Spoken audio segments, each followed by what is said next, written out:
Hello, তোমরা সবাই কেমন আছো? আশা করছি তোমরা সবাই খুব খুব খুব ভালো আছো। তো আমরাও ভালো ছিলাম।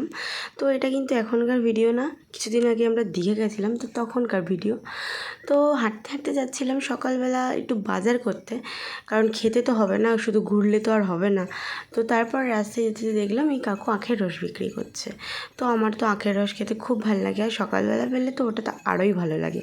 তো যেহেতু আমাদের এখানটায় মানে বাইরে না গেলে হুট করে রাস্তাতে পাওয়া যায় না, তো ওখানে দেখলাম, তো বললাম চলো একটু আখের রস খাওয়া যাক। তো একটু আখের রসই নিয়ে নিচ্ছিলাম, আর কাকু পুরো ওটাকে পুরো কী বলবো, আর ওর তো কিছু নেই তাও বার করছে। আমি বলি, কাকু আর নিও না, কাকু বলছে যতটা আছে তো নিয়ে নিই, তারপরে ফেলে দেবো।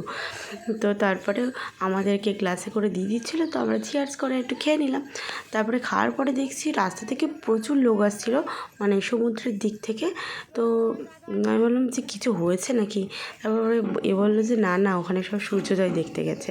তো আমাদেরও দেখতে যাওয়া হয়নি, কারণ আমরা একটু লেট করে মানে সমুদ্রের পাড় থেকে এসে একটুখানি ঘুমিয়ে পড়েছিলাম, তো তাই জন্য আর যাওয়া হয়নি। তো তার পরের দিন যাব। হ্যাঁ, তো তারপরে দেখো রাস্তার এখানে বাজার করতে চলে এসেছি, আর এই জায়গাটা কী ভিড় ছিল কি বলবো।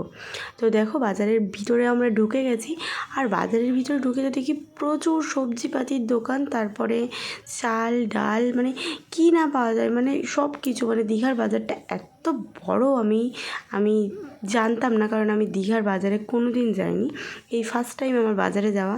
তোমরা কি কোনো দিন দীঘার বাজারে গেছো? গেলে অবশ্যই আমাকে কমেন্টে বলো। হ্যাঁ, তো আমি বলছিলাম এখানে কিন্তু মাছ দেখেছি, মানে এখানে মাছ মাংস একসাথে পাওয়া যায়। তো আমরা ওখান থেকে মাটন নিয়ে নেওয়ার পরে দেখছি রাস্তায় পেয়ারা, তো আমার তো পেয়ারা মাখা খাওয়ার ইচ্ছা হলো, তো পেয়ারা মাখা নিয়ে নিচ্ছিলাম। তো নেক্সট ভিডিওতে আবার দেখাবো।